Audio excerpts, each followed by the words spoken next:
ಅಡಿಕೆ ಬೆಳೆಗಾರರಿಗೆ ಇನ್ನೊಂದು ಹೆಮ್ಮೆಯ ಸಂಗತಿ ವಿಷಯ ಈಗ ಲಭಿಸಿದೆ. ಕೃಷಿಕನೊಬ್ಬ ಈ ಪ್ರಯತ್ನ ಮಾಡಿರುವುದು ಇನ್ನೊಂದು ಹೆಮ್ಮೆ. ಅಡಿಕೆಯಿಂದ ವಿವಿಧ ಬಗೆಯ ಔಷಧಿ ತಯಾರಿಕೆ ಸಾಧ್ಯ ಎಂಬುದು ಈಗಾಗಲೇ ಅಧ್ಯಯನಗಳು ಹೇಳಿವೆ. ಈ ನಡುವೆ ಹಣ್ಣಡಿಕೆಯ ಸಿಪ್ಪೆಯಿಂದ ರಸ ತೆಗೆದು ಅದನ್ನು ಸಂಸ್ಕರಿಸಿ ಸೋಪು ತಯಾರಿಕೆ ಮಾಡುತ್ತಿರುವ ದಕ್ಷಿಣ ಕನ್ನಡ ಜಿಲ್ಲೆಯ ಪುತ್ತೂರು ಸಮೀಪದ ಕೆದಿಲದಲ್ಲಿರುವ ಹಾರ್ದಿಕ್ ಹರ್ಬಲ್ ಕೊಕುರೆಕಾ ಹರ್ಬಲ್ ಬಾತಿಂಗ್ ಸೋಪ್ ಈ ಮೌಲ್ಯವನ್ನು ಪಡೆದಿದೆ. 2021 ನವೆಂಬರ್ನಲ್ಲಿ ಪೇಟೆಂಟ್ಗೆ ಅರ್ಜಿ ಸಲ್ಲಿಸಲಾಗಿತ್ತು. ಈ ಪ್ರಕ್ರಿಯೆ ಎಲ್ಲಾ ಹಂತಗಳನ್ನು ದಾಟಿ ಇದೀಗ ಪೇಟೆಂಟ್ ಪಡೆದುಕೊಂಡಿದೆ. ವಿಶೇಷ ಉತ್ಪನ್ನದ ಹಕ್ಕುಸ್ವಾಮ್ಯವನ್ನು ಮುಂದಿನ 20 ವರ್ಷಗಳಿಗೆ ಹಾರ್ದಿಕ್ ಹರ್ಬಲ್ ಕಾಯ್ದಿರಿಸಿಕೊಂಡಿದೆ. ಇದರಿಂದ ಅಡಿಕೆಯ ಮೌಲ್ಯವರ್ಧನೆ ಹಾಗೂ ಅಡಿಕೆಯಲ್ಲಿರುವ ಔಷಧೀಯ ಗುಣಗಳಿಗೆ ಆದ್ಯತೆ ನೀಡಿದಂತಾಗಿದೆ. ಇದು ಅಡಿಕೆ ಬೆಳೆಗಾರರಿಗೂ ಬಲ ಬಂದಂತಾಗಿದೆ. ಸಂಸ್ಥೆಯ ಮುಖ್ಯಸ್ಥರಾಗಿರುವ ಮುರಳೀಧರ ಹಾಗೂ ಮೀರಾ ಮುರಳೀಧರ ಅವರು ಈ ಅಧ್ಯಯನದ ಹಿಂದೆ ಕೆಲಸ ಮಾಡಿದ್ದಾರೆ. ಅಡಿಕೆಯ ಹಣ್ಣಿನ ಸಿಪ್ಪೆಯ ರಸ, ತೆಂಗಿನೆಣ್ಣೆ, ಸಾಗುವಾನಿ ಎಲೆ, ಅರಿಶಿನ ಎಣ್ಣೆ, ಕೊತ್ತಂಬರಿ ಮತ್ತು ಲಾವಂಚದಂತಹ ಗಿಡಮೂಲಿಕೆಗಳ ಸಾರಗಳಿಂದ ಈ ಸೋಪು ತಯಾರು ಮಾಡಲಾಗುತ್ತಿದೆ. ಈ ಸೋಪು ಬಳಕೆಯಿಂದ ಚರ್ಮದ ಆರೋಗ್ಯ ಸುಧಾರಣೆಯಾಗುತ್ತದೆ. ಚರ್ಮರೋಗ ಸೇರಿದಂತೆ ಮಾಯಿಶ್ಚರೈಸರ್ ಆಗಿ ಬಿಳಿ ಮಚ್ಚೆ ನಿವಾರಣೆಗೆ ಸಹಾಯ ಮಾಡುತ್ತದೆ. ತುರಿಕೆ ಗಾಯಗಳನ್ನು ಗುಣಪಡಿಸುತ್ತದೆ ಎನ್ನುವುದು ಅಧ್ಯಯನಗಳಿಂದ ತಿಳಿದಿದೆ. ನಾವು ಕೃಷಿಕರು ಅಡಿಕೆ ಕೃಷಿಯನ್ನು ಹೇಗೂ ಮಾಡ್ತೇವೆ, ಅದರಲ್ಲೇ ವ್ಯಾಲ್ಯೂ ಅಡಿಷನ್ ಮಾಡಿದ್ರೆ ಏನು ಹೇಳೋ ಒಂದು ಥಾಟ್ ಪ್ರೊಸೆಸ್ಸಿನೊಟ್ಟಿಗೆ ಶುರುವಾಯಿತು. ನಮ್ಮ ಅಮ್ಮ ಇಲ್ಲಿ ನಾವು ಸಣ್ಣವರಾಗಿದ್ದಾಗ ನಮ್ಮ ಚರ್ಮದ ಏನಾದರೂ ಸ್ವಲ್ಪ ಲೈಟ್ ತುರಿಕೆ ಅಥವಾ ಸಿಬ್ಬ ಇಂಥದ್ದಿದ್ದಾಗ ಅದಕ್ಕೆ ಅಡಿಕೆ ಹಣ್ಣಿನ ಸಿಪ್ಪೆಯನ್ನು ತೆಗೆದು ಹಚ್ಚಿಡ್ಲಿಕ್ಕೆ ಹೇಳ್ತಾ ಇದ್ರು. ಒಂದು 2-3 ದಿವಸ ಹಚ್ಚಿದಾಗ ಅದು ಕಡಿಮೆ ಆಗ್ತಾ ಇತ್ತು. ಅದು ಈಗಲೂ ನೆನಪಿದೆ.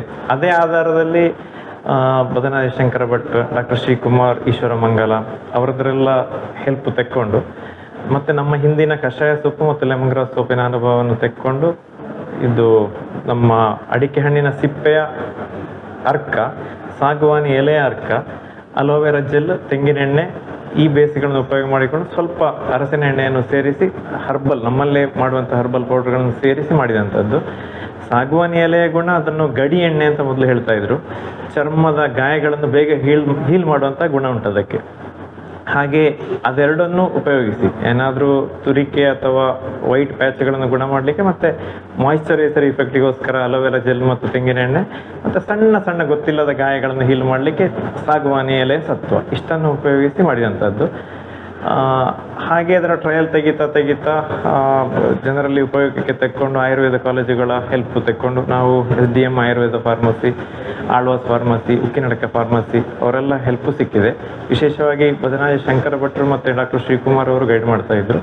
ಹಾಗೆ ಟ್ರಯಲ್ ತೆಗಿತಾ ಇಫೆಕ್ಟಿವ್ ಇದೆ ಅಂತ ಅನ್ನಿಸಿದಾಗ ಆಮೇಲೆ ನಾವು ಇದನ್ನು ಧೈರ್ಯ ಬಂದ ಮೇಲೆ ಪೇಟೆಂಟಿಗೆ ಅಪ್ಲೈ ಮಾಡಿದ್ವಿ. ಪೇಟೆಂಟ್ ಅಥಾರಿಟಿಗಳಲ್ಲಿ ಕೇಳಿದಾಗ ಈ ಪ್ರಾಸೆಸ್ ಯೂನಿಕ್ ಆಗಿದೆ, ಮಾಡಲಿಕ್ಕೆ ಟ್ರೈ ಮಾಡುವ, ನೀವು ಎಲ್ಲ ಇದಕ್ಕೆ ಬೇಕಾದ ಕಂಟೆಂಟ್ಸ್ ಏನಾದ್ರು ಕೊಡಿ ಅಂತ ಹೇಳಿದರು. ಹಾಗೆ 2021 ಮೊದಲು ಪೇಟೆಂಟ್ಗೆ ಅಪ್ಲೈ ಮಾಡಿ ಅಲ್ಲಿಂದ ಎಂಡೋರ್ಸ್ ಸಿಕ್ಕಿದ ಮೇಲೆ ಮತ್ತೆ ನಾವು ಮಾರ್ಕೆಟ್ಗೆ ರಿಲೀಸ್ ಮಾಡಿದ್ದೇವೆ ಪ್ರಾಡಕ್ಟನ್ನು.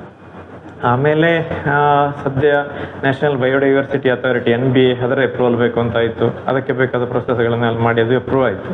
ಈಗ ತಾನೇ ಮೊನ್ನೆ ಇದೇ ತಿಂಗಳು 13ನೇ ತಾರೀಕಿಗೆ ಸೆಂಟ್ರಲ್ ಗೌರ್ಮೆಂಟಿನ ಪೇಟೆಂಟು ಸಿಕ್ಕಿತ್ತು. ಹಾಗೆ ನಮ್ಮ ಇಡೀ ತಂಡದವರಿಗೆ, ಇದರಲ್ಲಿ ಗೈಡ್ ಮಾಡಿದವರಿಗೆ, ಎಫರ್ಟ್ ಹಾಕಿ ಇದನ್ನು ಒಂದು ಕಾನ್ಸೆಪ್ಚುಯಲೈಸ್ ಮಾಡಿದ ನಮ್ಮ ತಂಡ ಮತ್ತು ಎಲ್ಲ ಅಡಿಕೆ ಬೆಳೆಗಾರರಿಗೆ ಒಟ್ಟಿಗೆ ಒಂದು ಖುಷಿ ಪಡ್ತಾ ಇದ್ದೇವೆ. ಇವಾಗ ಈಗಾಗಲೇ ಅಡಿಕೆಯಿಂದ ಚಾಕೊಲೇಟ್, ಸೋಪು, ವೈನ್ ಸೇರಿದಂತೆ ವಿವಿಧ ಬಗೆಯ ಪರ್ಯಾಯ ವಸ್ತುಗಳನ್ನು ಮಾಡಲಾಗಿದೆ. ಇದೀಗ ಅಡಿಕೆಯ ರಸದಿಂದ ತಯಾರು ಮಾಡಿರುವ ಈ ಸೋಪು ಅಡಿಕೆ ಬೆಳೆಗಾರರಿಗೆ ಬಲ ತಂದಿದೆ. ಅಡಿಕೆ ಹಾನಿಕಾರಕ ಅಲ್ಲ ಎನ್ನುವುದನ್ನು ಸಾಬೀತು ಮಾಡುತ್ತಿದೆ. Aneesh, V4 news, Puttur.